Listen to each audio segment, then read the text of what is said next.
What's going on, awesome person watching this video? This is Corey Neese here. Thank you for taking the time out of your day to check this video out. If you're in network marketing or if you're in the internet marketing space and you've already hit up and prospected all of your friends, all of your family members, all of the strangers down the street, at the mall, in the grocery store, at the bar, then this video is designed for you. One of the biggest problems in the online network marketing industry, in the industry that we're in, is that people, they don't really get the proper knowledge or the education that they need to give them the best chance to succeed, or at least to, succeed faster than what they maybe could have. So what I'm talking about today is, what do you do when you run out of, your warm market? What do you do when your warm market goes dry? Well, I wrote down 5 steps today that I've done over the last couple of years that you can do too, to really help you start creating yourself a new warm market. This is how you recreate your warm market and give yourself, that opportunity to really present, to recruit, to sell to people that know, like, and trust you and want to actually do business with you. So hopefully you get a lot of value out of today's video. This video is going to be longer than most of my videos because I have more, I have a lot of information to teach on. I got 5 steps that I'm really going to hit on that, like I said, this is for somebody that has, gone through their warm market, exhausted it, and now you're saying to yourself, well, what do I do now? I'm out of my warm market. The only thing that I have is, maybe Facebook, maybe Twitter. Maybe you're building an email list, which is really smart.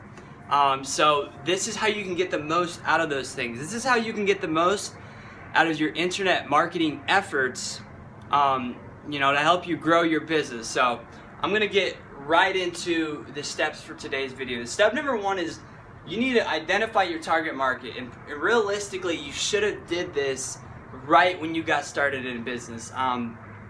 Strategic entrepreneurs, especially in our industry, start with who before anything else, because they know that their message to market match and their ability to relate to their target prospects will be the number 1 determining factor in their success. Let me actually read that. This is a paper from a product that has taught me a lot about creating a perfect customer avatar and just really getting clear about creating an audience in your industry. And that is, your ability to relate to your marketplace will be your biggest factor in how you communicate with your target prospects and will determine if they want to do business with you.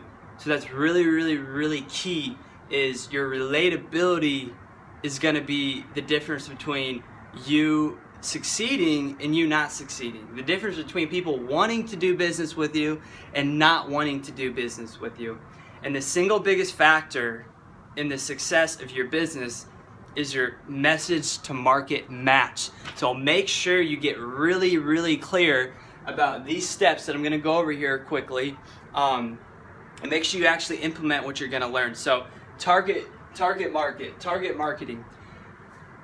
In order to find your target market, you need to answer a few questions. And one of those questions is, who's currently buying products or services similar or identical to what I'm selling?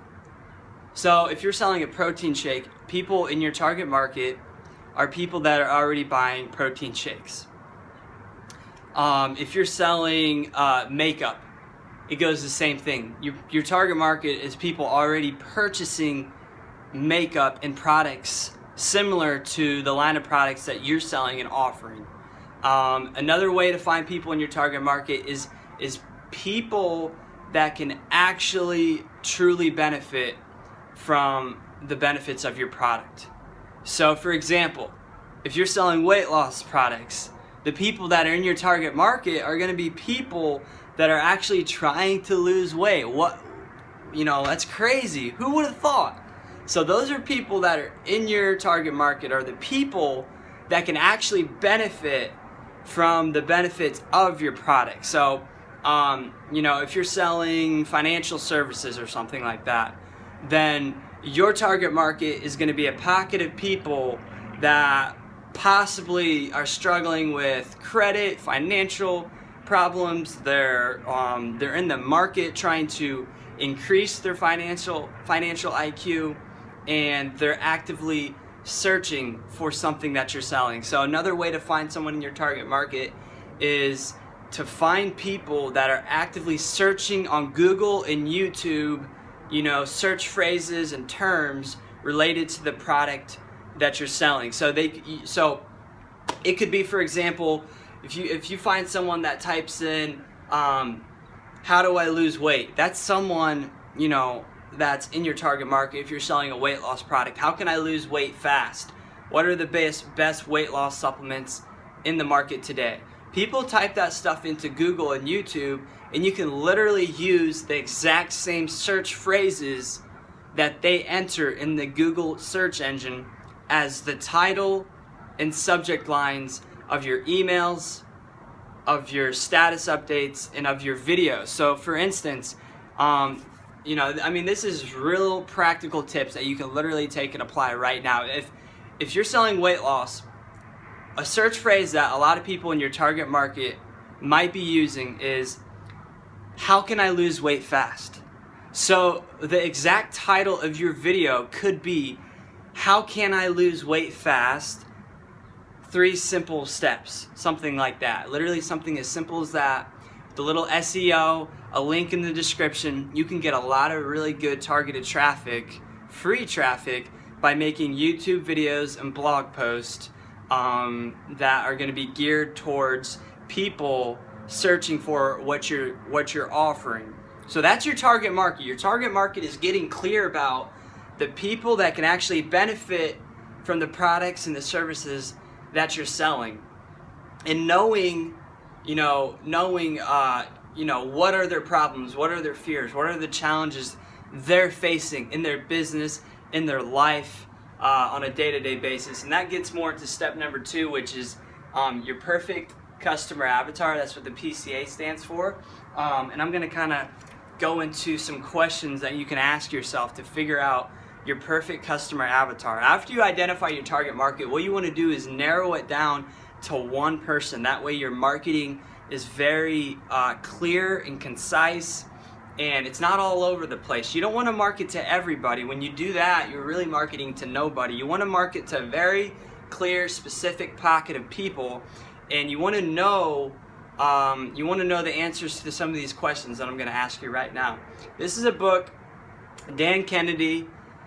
This is a book by Dan Kennedy called The Ultimate Sales Funnel. It has some really good questions in here to help you figure out who your perfect customer avatar is. So the first question is, and probably the most important, is, what keeps them awake at night? Indigestion boiling, up their esophagus, eyes open, staring at the ceiling.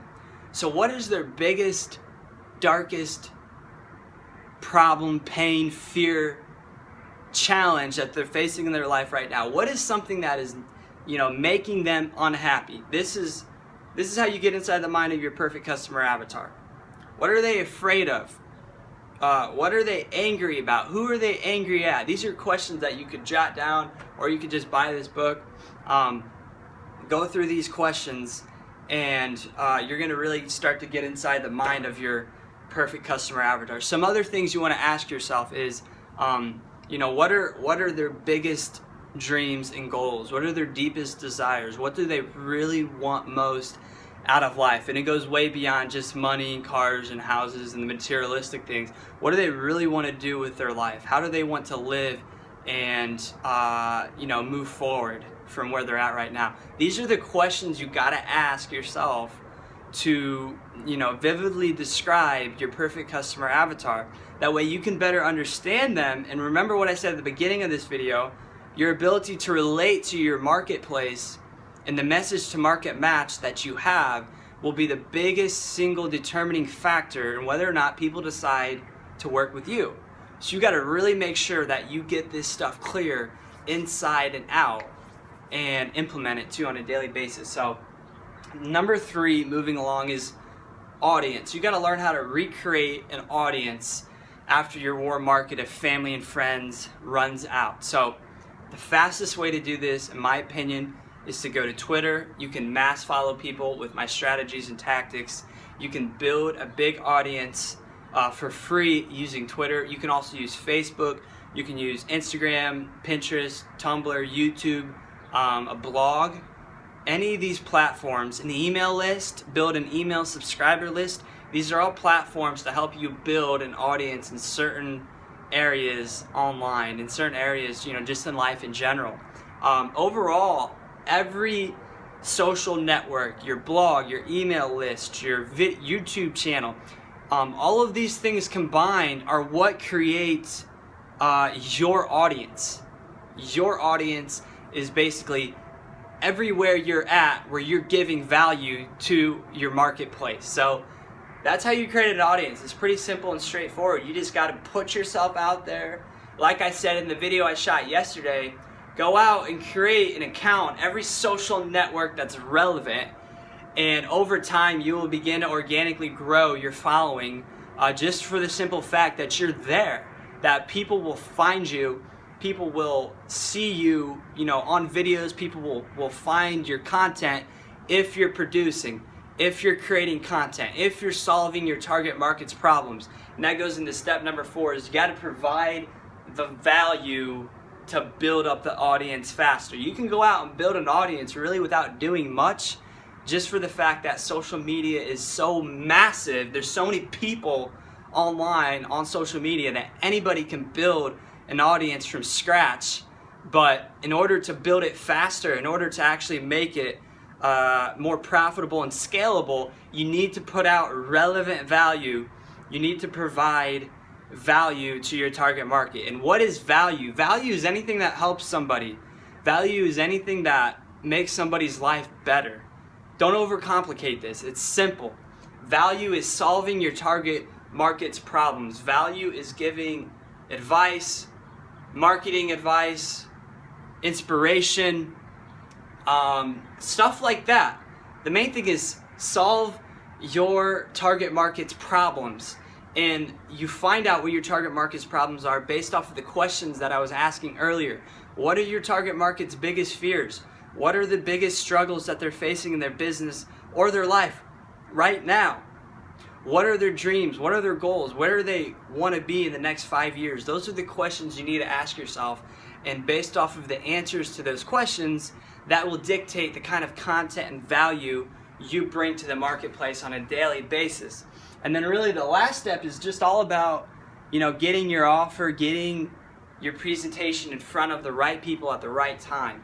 And some of the best advice that I can give you for doing this, for going about this process, is don't focus on the money.